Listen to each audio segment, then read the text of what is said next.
Oui,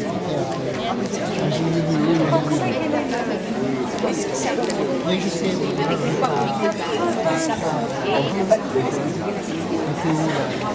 Oui, ça fait longtemps. J'ai téléphoné aujourd'hui, on m'a dit que j'ai téléphoné, j'ai eu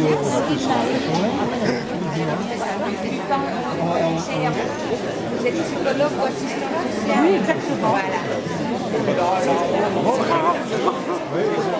Ils sont les bons.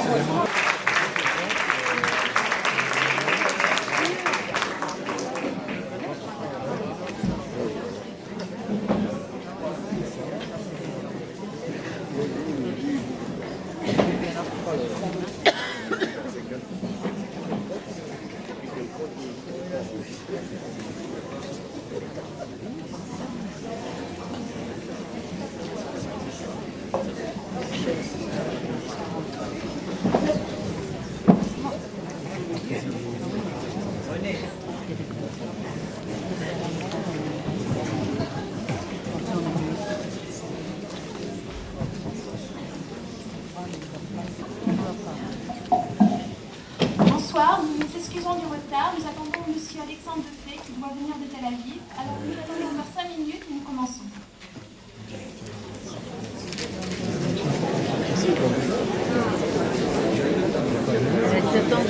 Et le conseiller culturel auprès de l'ambassadeur.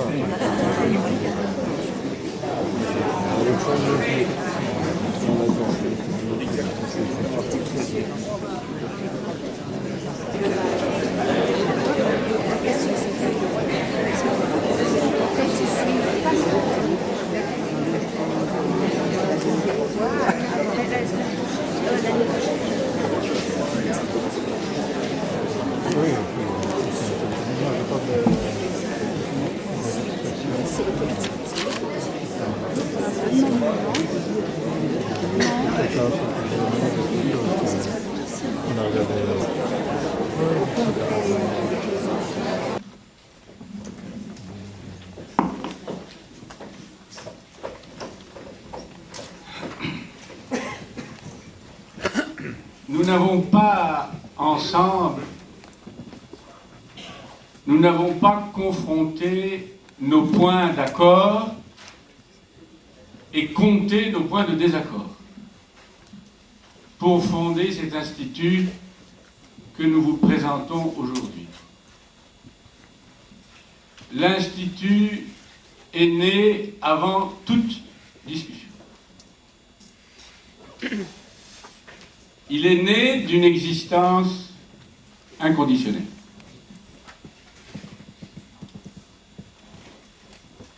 L'occasion, dans une rencontre à Paris, au début de l'année,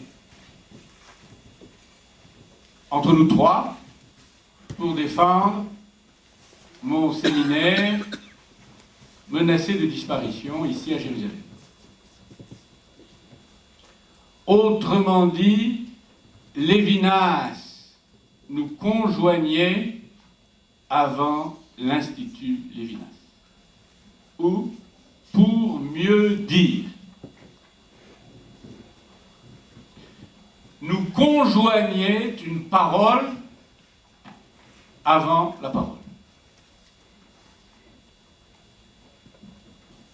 Ce disant, je suis déjà en train de vous présenter, sinon l'Institut Lévinas, du moins Lévinas lui-même. Car tout Lévinas peut s'entendre de ce point, une parole avant la parole. Laissez-moi vous lire un premier texte de Lévinas, car c'est ça que nous essayons de faire ici avant de vous donner la parole, pour poser toutes les questions que vous voulez. Rendre d'abord présent, sensible, vivant l'effet Lévinas qui nous a réunis. Donc le premier extrait, je vous lis. La logique des Hellènes, des Grecs, établit, on le sait, un accord entre les hommes. Mais il y a une condition à cela.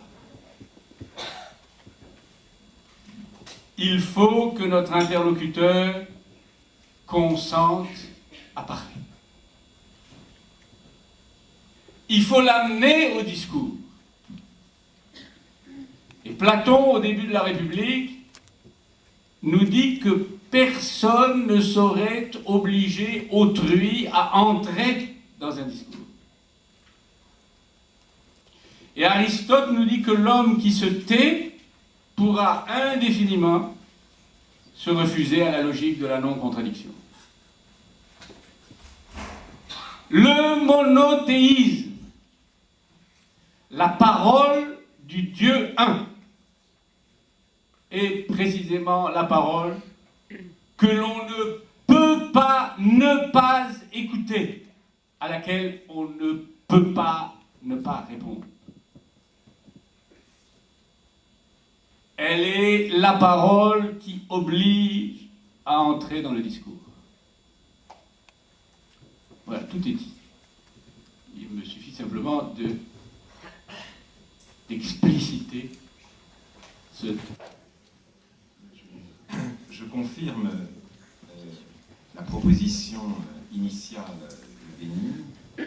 C'est Lévinas qui, en effet, avant toute discussion, nous a conjoints.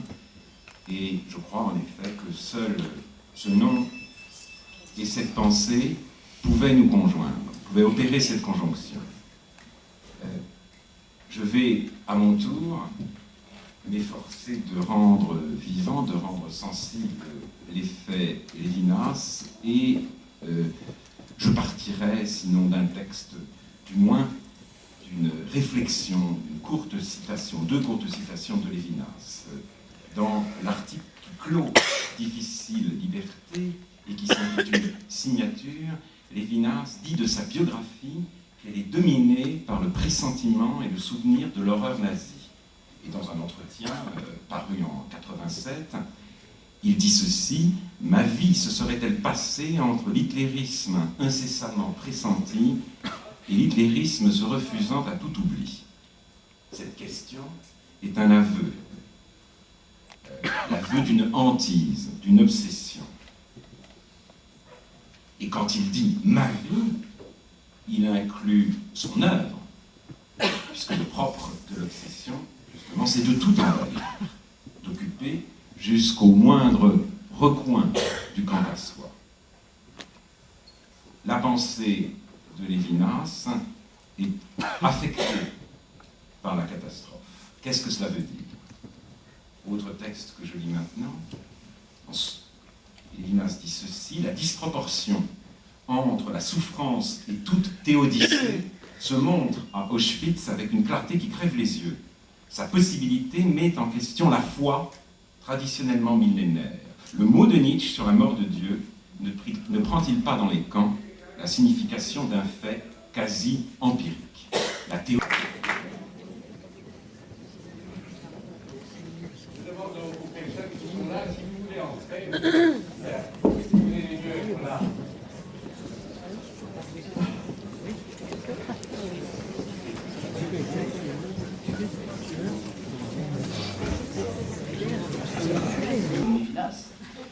Et je suis allergique au bosquet sacré, philosophiquement et existentiellement. Voilà la raison de ces éternuements dont j'espère qu'ils n'interrompront pas trop les quelques mots que je voudrais dire avant le débat. Quelques mots pour vous dire d'abord que, en effet, je confirme, pas de débat, pas de discussion préalable.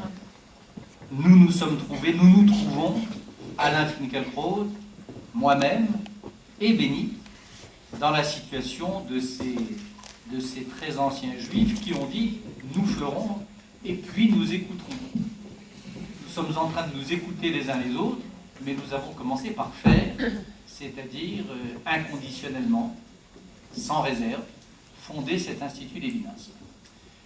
Et en effet, ça n'allait pas de soi. Parce qu'autant dire les choses et mettre les pieds dans le plat, mais nous le ferons peut-être tout à l'heure. C'est vrai qu'on se connaît depuis très très longtemps, mais enfin, ça n'est un secret pour personne qu'il y a entre nous trois, 2 à 2, et tous les trois des vrais points de désaccord et de divergence. Et c'est vrai que c'est le nom, l'ombre, le texte, le corps de Lévinas, le corps et le corpus, qui nous ont réunis. Alors la question est de savoir pourquoi. C'est la question que je me posais tout à l'heure dans l'avion en arrivant. Qu'est-ce qui, dans le visage de Lévinas, tel que nous en avons tous les trois le souvenir, qu'est-ce qui, dans les textes de Lévinas, sur lesquels nous avons les uns et les autres, et sûrement ici aussi beaucoup, un peu travaillé, qu'est-ce qui fait que trois philosophes, aussi proches et aussi dissemblables, puissent se réunir aujourd'hui pour inconditionnellement, avec le soutien d'intellectuels israéliens, avec le soutien de philosophes français, avec le soutien du Premier ministre français et de l'ambassade ici, à laquelle je tiens à rendre hommage, fonder aujourd'hui, poser les bases de cet institut Lévinas. Il y a des raisons singulières pour chacun, sûrement. Grande importance de Lévinas, Alain en a dit un mot dans sa biographie intellectuelle. Très grande importance aussi pour Béni, qui en a dit un mot aussi tout à l'heure, quand, au sortir de la période d'égarement politique qu'il a connue, retrouvant le goût de la soif, retrouvant le goût de boire, retrouvant la soif, il a trouvé dans les textes de Lévinas la source à laquelle étancher cette soif revenue. Importance singulière pour moi aussi. Je raconterai un jour ce que j'appellerais l'histoire du chapitre manquant de mon tout premier livre. Il y a 25 ans, lorsque j'ai écrit La barbarie à visage humain, il y a un chapitre qui est à la fois présent et manquant dans le livre. Un chapitre qui y était, qui est probablement de tous celui que j'ai eu la plus grande difficulté à écrire, autour duquel j'ai tourné des mois et des mois, et que j'en ai finalement retranché. Retranché parce qu'il ne me satisfaisait pas, retranché parce que je sentais bien que c'était le chapitre central de cette petite architecture naissante, et retranché parce qu'il n'était pas à sa place. J'ai découvert, quelques mois plus tard, par le hasard des rencontres, et de la rencontre avec lui, Lévinas, que ce chapitre manquant, ce chapitre que je n'avais pas pu écrire, ce chapitre qui faisait littéralement défaut à ce livre, et qui allait donner d'ailleurs mon livre suivant qui s'appelait Le Testament de Dieu, c'était un chapitre que je ne pouvais pas écrire tant que je n'avais pas lu Lévinas, eu accès à la parole lévinassienne. Donc pour chacun d'entre nous, il y a, et en cela nous nous ressemblons, il y a une importance spécifique, singulière du texte lévinassien dans nos vies et dans nos travaux. Mais enfin, qu'est-ce qui fait que par-delà nos itinéraires singuliers et le point où nous sommes chacun de notre aventure personnelle, de notre histoire personnelle, qu'est-ce qui fait dans l'œuvre de Lévinas, dans ces textes, que nous pouvons être là ensemble aujourd'hui? Alors je ne vais pas, et nous n'allons pas, je crois, je crains, répondre à cette question ce soir en quelques minutes ou quelques heures, mais enfin je voudrais très rapidement risquer 2 ou 3 hypothèses, à charge tout à l'heure, bien sûr, pour nous tous, ensemble, et un ensemble qui cette fois-ci ira au-delà des 3 qui sont ici, tenter d'approfondir ces hypothèses ou peut-être de les réfuter. Première hypothèse, c'est que Lévinas, vous le savez, est un penseur juif, bien sûr, mais c'est d'abord un philosophe. Qu'est-ce que ça veut dire d'abord un philosophe? Ça ne veut pas dire seulement qu'il est l'un des introducteurs, sinon l'introducteur en France avec Henri Corbin, de l'œuvre de Heidegger ou de Husserl. Ça ne veut pas dire seulement, comme Béni l'a montré dans Visage continu, qu'il est le lieu où tente de se penser et de se nouer, et où se noue, là, pour aller très très très vite, la pensée juive et la pensée grecque. Mais ça veut dire beaucoup plus profondément encore, je crois, et cela aussi Béni l'avait vu, l'avait dit dans Visage continu, cela veut dire que par-delà ou avant la question de la morale, avant la question de la piété, avant la question de savoir si l'on croit ou si l'on ne croit pas, si l'on prie ou si l'on ne prie pas, Lévinas est le philosophe contemporain qui dit qu'avant tout cela, il y a la question de la connaissance. La connaissance, le savoir, l'étude. Le Talmud, d'une certaine manière, avant la Kabbale. L'idée fréquente dans l'œuvre de Lévinas, qui revient de manière récurrente d'un bout à l'autre, depuis les articles recueillis dans Difficile Liberté jusqu'à des textes beaucoup plus tardifs. L'idée que la foi est impossible à l'ignorant. Lévinas dit souvent cela. La foi est impossible à l'ignorant. L'idée encore, dans un texte très connu de Difficile Liberté, un texte, je crois, de l'immédiate après-guerre, qu'on ne peut pas être juif sans le savoir. On n'est pas juif, on ne peut être juif sans le savoir, au sens plus fort de ce mot-là. Donc, un philosophe, un homme de science et de savoir, un homme de connaissance. Alors, être juif, diverses manières, bien sûr, divers accès à l'être juif et à la manière d'être juif, bien sûr, mais sur ce fond-là, qui, je crois, nous importe à tous trois, et nous importe, je crois, à tous ici, sur ce fond qu'est le primat, l'antériorité, l'essentialité de l'étude, de la connaissance, du savoir ou de la philosophie. Deuxième hypothèse, je crois que ce qui fait lien entre nous aussi, dans l'œuvre de Lévinas, c'est probablement la façon dont se pense en lui la difficile question des rapports, des relations entre, là encore, employons très vite, et le débat approfondira tout cela, des gros mots, mais Israël et l'exil. C'est là encore un secret pour personne que parmi les trois qui sont ici aujourd'hui, l'un est un homme engagé dans la société israélienne, les deux autres ne le sont pas. Ce sont des juifs de l'exil, de la diaspora.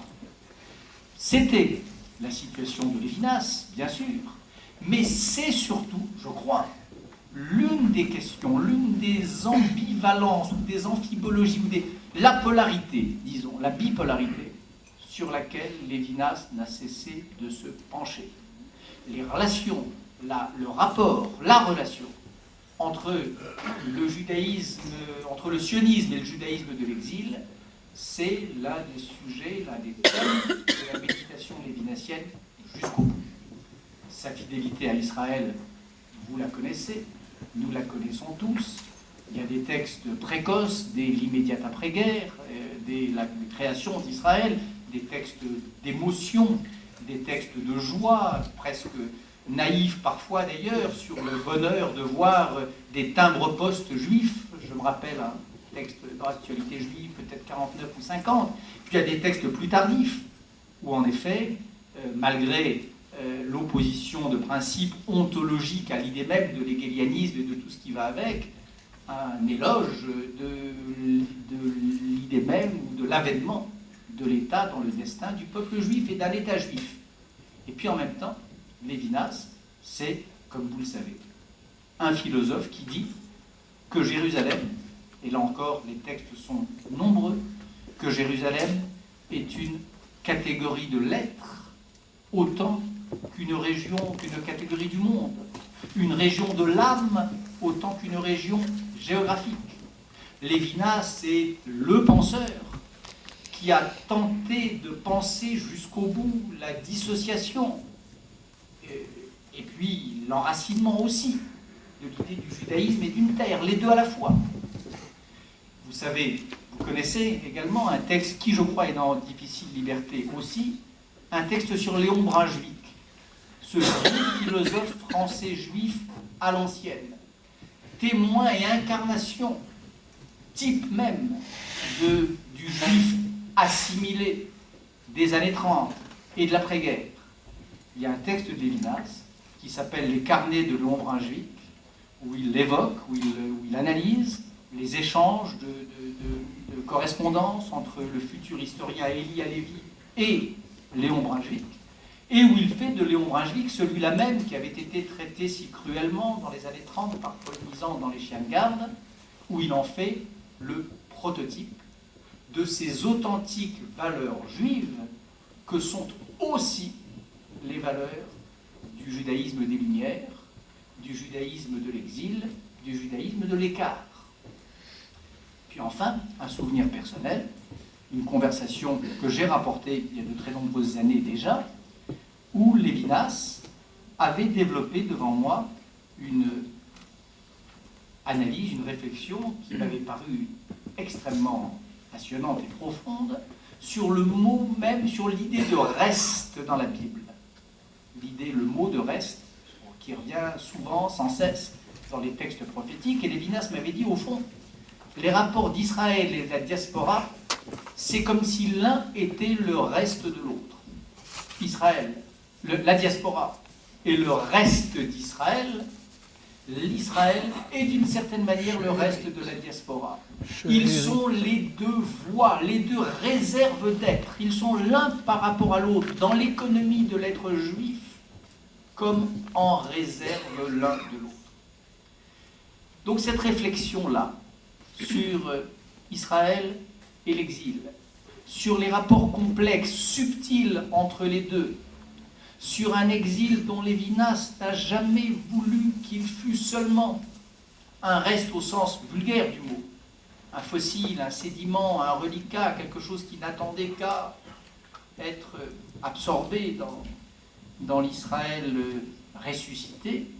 Cette réflexion-là, l'étendue du champ qu'elle balise, me semble être de nature à rassembler des intellectuels juifs dont certains ont fait le choix de vivre en Israël et dont d'autres ont fait le choix de vivre le judaïsme ou leur rapport au judaïsme sans vivre en Israël. Cette contradiction-là, ce va-et-vient-là, il est pensé, il est à l'œuvre dans le texte de Lévinas. Et puis enfin, pour terminer, je crois que ce qui peut-être nous rapproche aussi, ou ce qui fait que le rapprochement est possible, ce qui fait que notre présence conjointe à tous trois est possible aujourd'hui sous l'ombre tutélaire de Lévinas, que nous accueillons et qui nous accueille. Le double sens du mot hôte dans l'œuvre de Lévinas. Ce qui fait que cela est possible, c'est enfin, me semble-t-il, le sens très particulier que Lévinas, là encore d'un bout à l'autre de son œuvre, donne, comme vous le savez, à la catégorie de religion. Vous connaissez les textes, c'est des textes classiques, les textes de Lévinas consacrés à la question de l'idolâtrie. Textes juifs profondément et classiquement, mais qui vont extrêmement loin puisque la démonstration lévinassienne tente à nous convaincre que le Dieu un, le Dieu des Juifs, n'est pas une figure parmi d'autres dans l'ordre ou dans la procession, dans la longue histoire numénale, des numènes, des sacralités, des mystères qui sont adorés depuis l'éternité par l'espèce. Donc une critique radicale de l'idée même d'idolâtrie, qui va très loin, qui va jusqu'à cette réflexion sur le messianisme, dont Alain Finkielkraut a dit un mot tout à l'heure, déshistorisation radicale de l'idée de Messie, idée en effet que Messie c'est chacun d'entre nous dès lors, à mon avis, qu'advient une parole prophétique. Le Messie c'est chacun en tant qu'il est habité par une parole ou l'écho d'une parole prophétique, mais enfin donc cette réflexion sur l'idolâtrie. Réflexion également sur l'idée même d'enthousiasme, ce concept grec que Lévinas connaissait bien et pour cause. L'enthousiasme, l'habitation par le Dieu, la possession par le Dieu. S'il y a bien eu une constante, une obsession dans l'œuvre de Lévinas, c'est probablement à critiquer, à se garder de la tentation de l'enthousiasme, que Lévinas assimile à une forme de violence. L'enthousiasme, le fait d'être possédé par une cause extérieure, c'est une forme de violence. C'est une des modalités de la...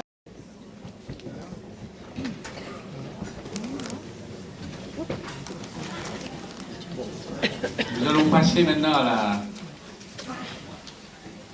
la deuxième phase de cette présentation. Et donc, je vais céder la parole à quiconque a des questions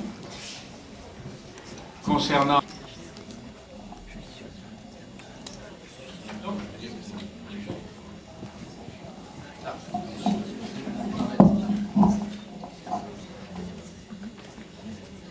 Parlez pas où vous venez là. La querelle familiale concernant les archives d'Emmanuel Levinas.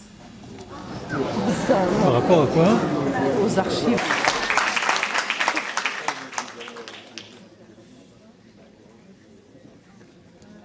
Alors, une petite anecdote. Quand il y a 5 ans, j'ai projeté ce qui précède cet institut à Jérusalem, à savoir l'école doctorale, il y a eu une espèce de campagne. Je sais, mais je ne vous dirai pas d'où elle vient. Quand j'ai décidé d'être extrêmement pacifique ce soir, une campagne pour dire ils veulent détourner les archives de Lévinas et les amener à Jérusalem. Le « il », c'était moi. Car déjà à l'époque, je suppose qu'il ne peut pas y avoir de mensonge sans un petit peu de vérité, comme dit nos maîtres, comme disent nos maîtres. Je suppose que ça tient au fait que j'ai eu vaguement l'idée d'intituler l'école doctorale Lévinas. Je ne sais pas si c'était Institut Lévinas, mais enfin, de proposer ce nom comme notre centre ami, dont j'espère que nous aurons les relations avec lui les plus étroites, l'Institut Franz Rosenzweig. Bon, comme ça, on donnera suite à la proposition de Bernard. Bon, il y avait un Institut Rosenzweig, bon, alors pourquoi on n'appellerait pas l'école doctorale Lévinas? Bon, évidemment, dès qu'il y a eu cette campagne, qui était totalement insane, totalement... Bon, mais ça nous mettait en présence d'une passion venue de Paris, qui est intéressant. Parce que on voit bien que c'est tout ce Lévinas, tout le pli de Lévinas entre l'Occident et puis Jérusalem, qui est en jeu dans ses passions et dans ses délires. Ça, c'est pour dire un mot du sens. Maintenant, pour ce qui concerne la décision, alors ça, c'est clair. Nous avons informé, par courtoisie, le ou les héritiers, enfin, comme vous voulez, selon votre choix, selon votre parti, nous les avons informés. D'emblée, nous leur avons dit que l'Institut procédait d'une existence inconditionnelle. Nous n'avons rien demandé, ni sur les archives, que nous espérons mises à la disposition des chercheurs du monde entier le plus vite possible. Bon, mais en cela, nous n'avons aucune originalité et nous ne demandons rien. Et s'il faut commencer simplement par les livres écrits de Lévinas, ça nous a suffi à nous trois, ça suffira encore. Nous ne sommes concernés en rien par cette querelle.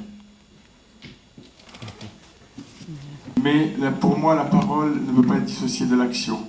Et une des parties de l'action du judaïsme, à mon avis, c'est la Aliyah. C'est de venir et d'habiter ici. Alors, pourquoi je rappelle ce mot? Pourquoi? Parce que vous, monsieur Finkielkraut et monsieur Bernard-Henri Lévy, vous avez été mes idoles quand j'étais en France. Vous avez été mes figures de proue pour moi, mais je pense pour beaucoup d'autres juifs. J'ai dévoré vos livres avec plaisir. Mais ce soir, je ne sais pas pourquoi, je vous sens lointain de notre réalité. Et je ne parle pas de la dichotomie religieuse ou laïque. Presque à la limite, je me sens plus proche des orthodoxes, même si je suis laïque, que de vous ce soir. Je ne sais pas pourquoi. Il me semble que...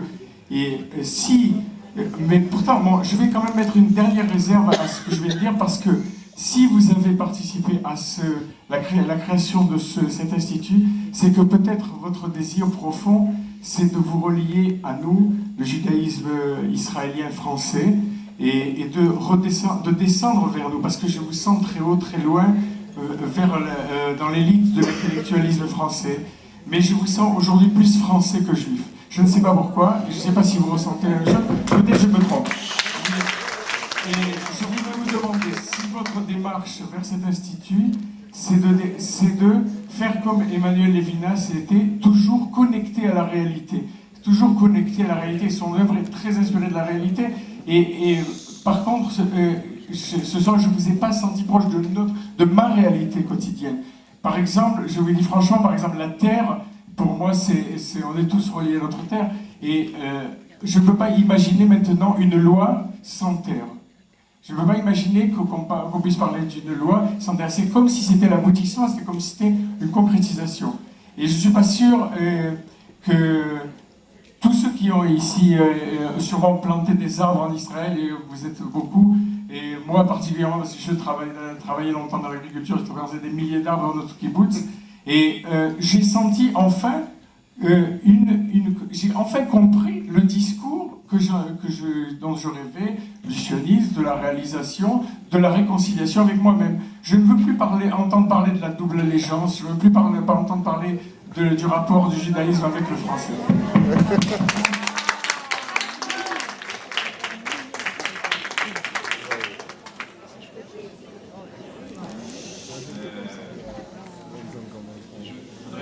D'abord dire que si vous m'avez senti français, vous avez eu raison.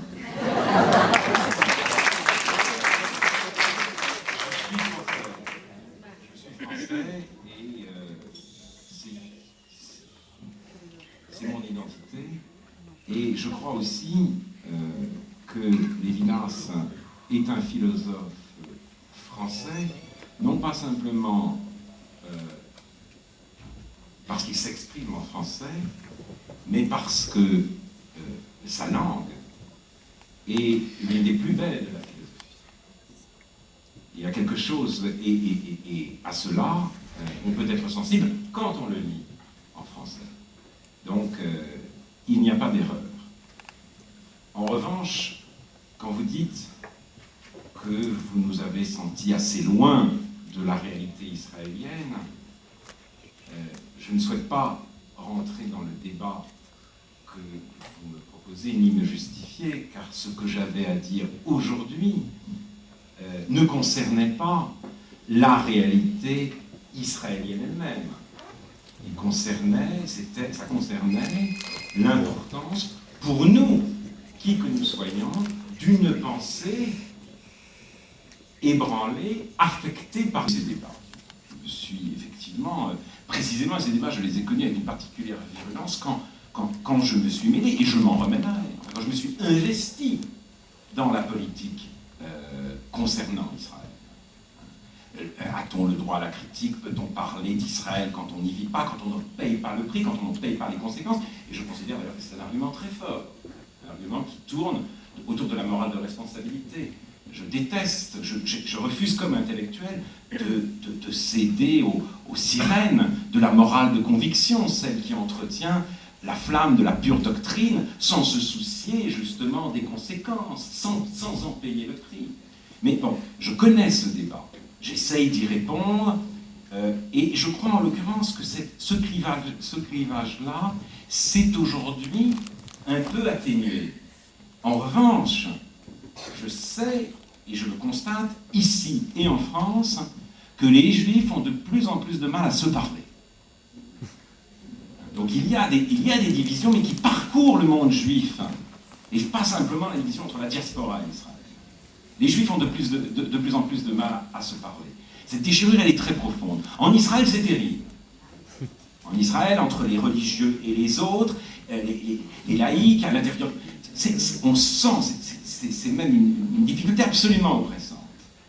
Et en France, effectivement, nous vivons les retombées de ce clivage. Et je crois que, justement, l'indécence de cet institut, c'est de permettre à des Juifs de retrouver un monde commun, de se parler. Non pas de permettre aux Juifs, en général, parce qu'il ne faut pas tomber dans l'irisme de la langue de bois. Les Juifs vont pouvoir se... Non. procédons beaucoup plus modestement, un par des conjonctions justement étranges, comme celle dont nous avons parlé à notre propos. Des Juifs qui viennent de traditions très différentes peuvent se retrouver autour de Lévinas pour penser avec lui. Et peut-être, comme j'ai essayé de le dire à la fin, et c'était ça, je l'espère, disons, l'aspect aussi concret de cet exposé, peut-être essayer d'échapper ensemble à cette sorte d'alternative si oppressante sur nous tous, en cette querelle des anciens et des modernes. Il y a peut-être, dans la mesure où la pensée de Lévinas, oui. Je ne dis pas de moi, je ne me pense pas comme quelqu'un, comme un écrivain d'identité française. Pour des tas de raisons. Pour des raisons littéraires et même pour des raisons très concrètes. Moi, je me sens parisien, par exemple. C'est Rimbaud, d'ailleurs, qui disait de Musset, soit dit en passant, que ce qu'il avait d'horrible, ce n'était pas le fait qu'il était parisien, c'est qu'il était français. Là-dessus, je suis rabaldien. Deuxième point, vous nous avez senti lointains. Ça, c'est vrai.